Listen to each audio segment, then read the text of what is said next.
All right, guys, what's going on? Welcome in. So look, it's week 15 and the New York Jets are going to be traveling across the country to take on the LA Rams. Okay, now obviously the LA Rams are a stacked squad. I mean, this is a great team. They're in first place in the NFC West and they don't look to be slowing down anytime soon. Goff is playing, above average football. I mean, the defense is absolutely fantastic. I mean, I know the Colts have an incredible defense. The Steelers have a great defense, but I think it fails in comparison to what the LA Rams bring to the table. Not only do they have star power, guys like Jalen Ramsey, Aaron Donald, two of the best defensive players, arguably the top two defensive players in the entire NFL, as crazy as that sounds.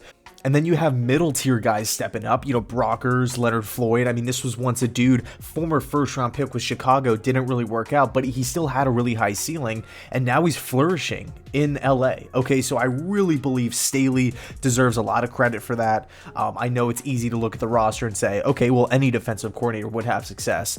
I feel like this season is different, though. That defense is no joke. I fully believe Staley will get a head coaching interview this offseason. If not this offseason, then it's going to be the following one, because this guy is legit. All right, I really am a big fan. Now, believe it or not, I'm actually extremely excited for this game, and I know it sounds crazy given where the Jets are at in the season. 14 weeks in, haven't won a single game, not looking too promising moving forward that we're even going to get one game here. And I know everybody's focused on the draft, and rightfully so. It's definitely exciting. I completely understand it, but when I look at the offensive pieces on this Jets team, the young offensive pieces rather, two guys specifically, Mekhi Becton and Denzel Mims, both rookies. Both guys will be in the plans of this franchise moving forward for years to come.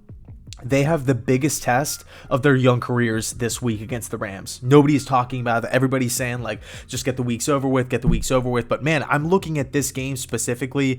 I think this is going to be huge for Mims and Becton, just for their psyche, right? For them to store in their mental vault, to have this tape, have this opportunity to go up against elite talent and elite defense. I would say the best defense in the league late into the season in their house. It's going to be huge. Okay, so we cannot overlook that. So as far as the LA Rams offense is concerned, this is one of those schemes where the ball leaves the quarterback's hands quickly. Okay, 3-step drop, ball's out. As soon as that back foot hits, the ball is out. They're throwing to spots. They completely eat up zone defenses. You see a lot of curl routes. You see a lot of crossing patterns, slants, a lot of pre-snap movement, obviously. I mean, that's a staple with the whole West Coast, Sean McVay, Kyle Shanahan style of, the system that they run. Really try to show the defense one thing and then do another, which I think is definitely innovative and awesome to watch. I'm a huge fan of Sean McVay's offense. But yeah, I mean, you add on top of that Jared Goff's lack of mobility. He is not Kyler Murray. He is not Lamar Jackson. He is not Russell Wilson. So the ball will definitely be coming out quickly. So if you're the Jets' new defensive coordinator, right? I mean, this dude definitely has his work cut out for him, obviously. I mean, we have two young rookie corners on the outside, Lamar Jackson, Blesian Austin, and Bryce Hall. Well, three for that matter, two rookies, one second-year guy. We don't have that many veteran guys, right? No more Jamal Adams. CJ Mosley opted out. So this young defense has got to be prepared as we head into this game. But I mean, when you look at the rosters, obviously the Rams are the better roster. When you look at the coaching staff, the Rams are clearly the better coaching staff. So what do you do if you're the Jets here? You play press man coverage and you make Goff beat you. Okay, and Goff can do that. At times Goff can be extremely accurate with the football. All right, especially if he has all day to throw. But I will say this, I want to see the corners. I want to see these linebackers knock the tight ends, knock the wide receivers. Just push them around early, push them around at the line of scrimmage, find the rhythm and disrupt it. Okay, that's the goal here. I think if we can do that, hopefully we see a lot of passes sailing over wide receivers' heads. The whole system is based off of players being in certain spots at certain times. It's a rhythmic offense. If you can interrupt that timing, then the defense could have some success. All right, so if I'm the defensive coordinator here, I'm in full attack mode. Don't get so afraid of getting beat over the top. Like I feel like it's going to happen either way. The Rams can hurt you in so many different ways. They're an incredible offense, and of course they run the ball effectively well with Henderson and Akers. I mean, really, this Rams team is destined to go far into the playoffs if they play their cards right.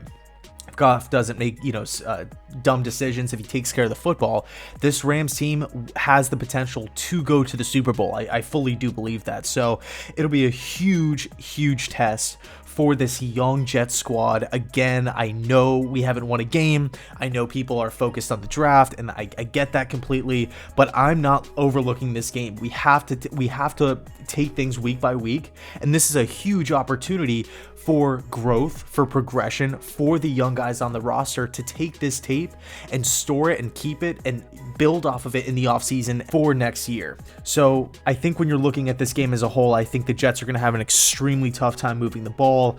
Obviously, going up against an elite defense does not help that. And then you look at what Sam Darnold has done this season. He's been horrific to watch. He turns the ball over. He can't. The offense is just stalls. It stalls. It stalls. It was better under Joe Flacco. I just don't see the Jets putting up points on this Rams defense unless there's, incredible setups from special teams, maybe a couple trick plays here and there, but I doubt it at this point just because Adam Gase, I just don't really see any sort of creativity from this offensive coaching staff. So we'll see what happens. Just keep an eye on the young guys out there, the Bryce Halls of the world, the Bless Austins of the world, okay, Mekhi Becton, Mims, the young guys. Let's see if these guys can make plays. Ty Johnson, this is another dude who I want to get him the football. I want to give him as many snaps as possible.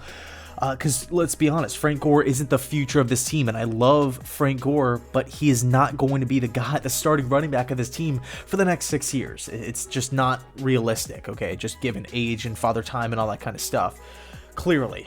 So I want to see the young guys play. This is going to be a huge test, and I cannot wait for it. So I'll leave it there. Let me know your thoughts down below in the comments section. Again, the Rams are an incredible team, and I see them going deep into the playoffs. So huge, huge test. Thanks so much for watching. And as always, go Jets.